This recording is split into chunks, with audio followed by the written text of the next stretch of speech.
Brazosport Water Authority's involvement began with me.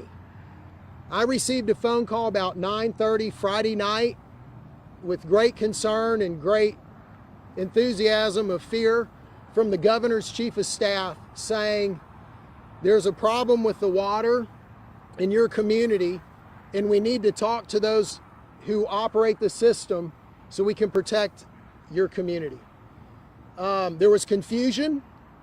We are all heartbroken over Josiah's passing, and they thought that, I believe there was a second child who had passed. I was told that a young boy had died Friday by the governor's office. That's what they'd been told.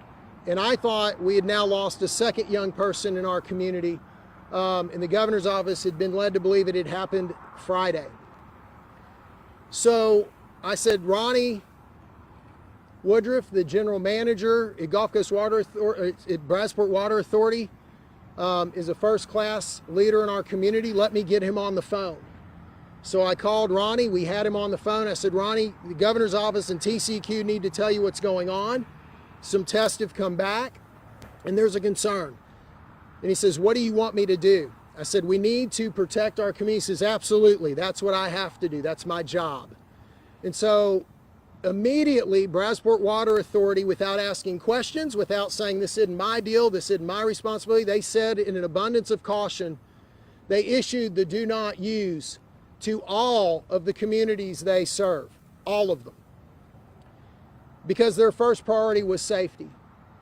I'm here today because we have learned by Saturday morning that the Brazosport Water Authority never was an issue with Josiah's passing or an issue of water quality. Their water is safe. It was safe then, and it is safe today. But they deserve to be commended for getting a frantic call at 9:30 on a Friday night and not trying to explain that they aren't the issue, that they aren't responsible, it's not them. They took action because their top priority is safety. And so I'm proud to represent and work with Brazosport Water Authority, and I'll now turn it over to Ronnie Woodruff, who will explain more of what has happened. Thank you, Dennis. As Speaker Bonham said, my name is Ronnie Woodruff. I'm the General Manager here at Brazosport Water Authority. Tonight here with us, we have Jeremy Fountain, a representative from Richwood, Juan Longoria, representative from Lake Jackson. He'll be speaking a little later. Kenny Hayes, our representative from Freeport. Morris Massengill, our representative from Angleton. And Jesse Knight, our representative from Brazoria. I'm here to assure our customers and the people of the extended communities that the current situation and to assure you that the water we provide here at BWA is safe. It meets all state and federal guidelines, has and will continue. As you know, this started out, as Speaker Bonham said, with the very tragic event of the death of a 6-year-old Josiah McIntyre on September 8th. Our thoughts and prayers go out to his family and to Josiah. It's a horrible thing. As the Speaker indicated, BWA received an urgent call late Friday night to issue a do not use water order for our entire service territory. While the order was issued out of an abundance of caution, it created perception that understandably doubt in the minds of our customers. Doubt that we're here tonight to put to rest. I'm sorry I'm a little emotional about all this, but it's the way it is. So to help y'all understand the context of the information that you received in waves over the weekend, let me begin with letting you know a bit about the Brazosport Water Authority. As you know, we're located down here in Lake Jackson on FM 2004. Our service area extends to Rosenberg on the north, to Brazoria here on the west side, down to Freeport, and then out to Richwood. We have 7 member cities. Then we have 2 prison units from TDCJ, which are Wayne Scott in Clemens that we serve Dow plant A and B. And the most recent customer we have is the city of Rosenberg. Our source of water is the Brazos River. We have 45,000 acre-feet of run-of-the-river water. That water is pumped out of the river at two different locations, one being the Brazoria Reservoir just south of the 332 bridge at Brazoria on the Brazos, and that goes into the Brazoria Reservoir, which is owned and operated by Dow Chemical. We have a contract with them to pump and store our water. The other one is the Hellerstedt Reservoir, which is located adjacent to the Ramsey Prison Unit. And that again is owned and operated by Dow. We use the bayous and some canal systems to convey the water down here to the plant where we're at now. We have a 17.5 million gallon surface water treatment plant here, which uses complete treatment. We pull the water out of the canal, we hit it with a pre-disinfectant, which is chlorine dioxide, a very, very strong oxidant. We hit it with our coagulants. It goes into the clarifiers for sedimentation. From there, it goes over to filters, goes through a filtration process, and then we hit it with our post-disinfection, which is a chloramine. So that's pretty much the treatment system here. We're governed by a board of 7, which 5 of them are here tonight. Each city appoints a volunteer to be on this board. Once a year we have election officers, and we elect a president, a vice president, a secretary, and an assistant secretary. The plant regulatory oversight is by Texas Commission on Environmental Quality. We follow all rules and regulations as set by the state and the federal U.S. EPA. All right, that's pretty much about us. Let me get into a timeline here of what took place. I'd like to walk you back through how the situation unfolded. Friday night, like I said, roughly around 9:30, we received a call alerting us of the emergency that required us to issue the do not use water order. We issued that to all our cities and entities that we serve. While that order was light on details, we responded urgently, as most people would expect us to, for the safety of our customers and anybody else that was passing through the area and using the water. Safety here at the authority and a safe product is our top priority. And that's something we stress highly. We spend a lot of money training our operators and on this item, on how to treat water and how to do things safely in the proper way of handling the regulations. Nevertheless, out of an abundance of caution, we kept the emergency do not order in place for 12 hours until Saturday morning. TCEQ released the do not use water order after they did a thorough review of the facility and our treatment techniques.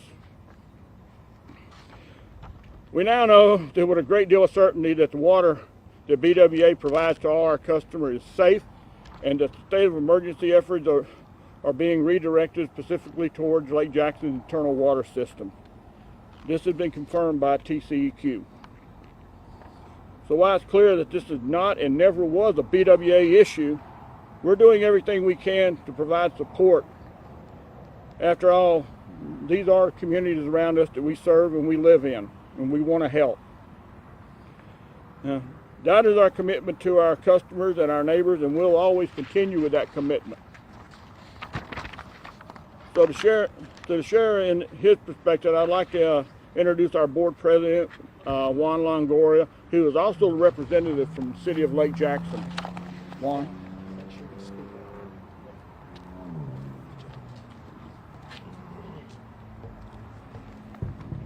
Good afternoon.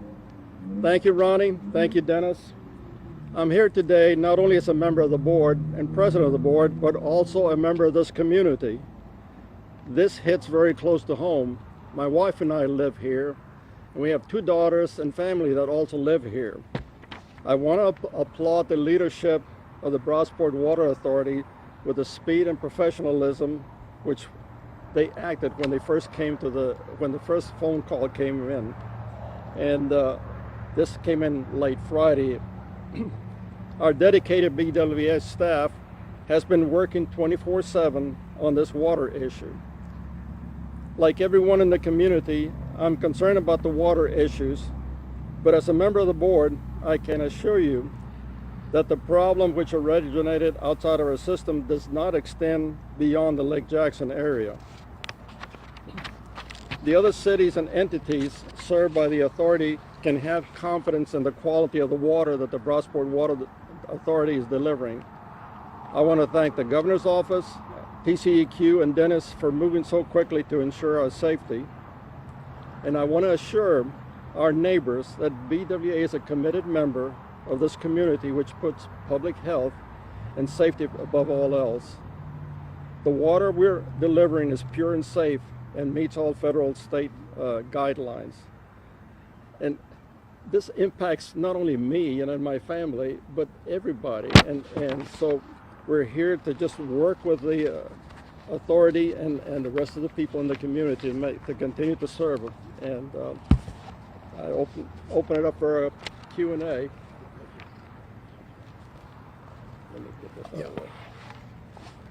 Thank you. So at this time, we'll take a question or two, but the important message here, Brazosport Water Authority never had a water quality issue. They did not have one before Friday, and we know with great certainty they do not have one since Friday because TCEQ has taken the most severe look at the system and has said it meets all standards, and that has identified that the issue is within the internal system in the city of Lake Jackson, and Brazosport Water Authority is assisting them as their partner to help get their system back to the quality that we expect in our community. And I want to thank Brazosport Water Authority for not pausing or hesitating at putting the safety of the people they serve in our communities that they live and work in with everyone else at the forefront of their mission, as they always do. We're happy to answer questions about Brazosport Water Authority, if there are any. So if people, should they not use the water? Should they still use bottled water? What's the current status of Lake Jackson? You need to talk with the city of Lake Jackson and the TCEQ. Obviously, it's on their website and in those places, but we want to make sure, because as we've mentioned, Brazosport Water Authority provides water to 6 other cities beyond Lake Jackson. In those communities, the water is safe, drinkable, and usable. In Lake Jackson, they need to follow the recommendations from the city and TCEQ. Any idea how long they should do that? Again, I would defer the questions again to the city of Lake Jackson and the TCEQ in regard to their specific internal issue they're working through. And so the main takeaway here is that any place outside of Lake Jackson that you all service for water is fine. It's been tested. Correct. Thank you. That's exactly right. There never was an issue with any of those communities, and there is not moving forward. And frankly, you can feel more confident today than you ever did because it's been more scrutinized than normal over the weekend. And so why do you feel necessary to stand here and say that? Because Brazosport Water Authority did the most responsible thing when they got a call from myself and the governor's office and TCEQ. They did an immediate do not use order, which created concern within those communities. And so we're trying to reestablish their confidence to know that Brazosport Water Authority never did have a problem. They put their safety first, and therefore we have now been able to show through TCEQ's serious look into the system over the weekend that they never did have a problem and they are completely and totally safe. And we want people to be able to differentiate between what's going on within the city of Lake Jackson and these surrounding communities. Yes, ma'am. You would have to ask TCEQ, but I know they have thoroughly reviewed Brazosport Water Authority's system over the weekend. Was Friday night the first time you became aware of the amoeba testing? Friday night is the first that I ever heard of it. I believe, Ronnie, that's the first time Brazosport Water Authority ever heard of it. And frankly, I think the reason it's the first that was heard by us is that there was no involvement of Brazosport Water Authority up to that point. And there was no reason to believe there was. Thank y'all very much. We appreciate y'all being here today, and thank you for your time. Thank you.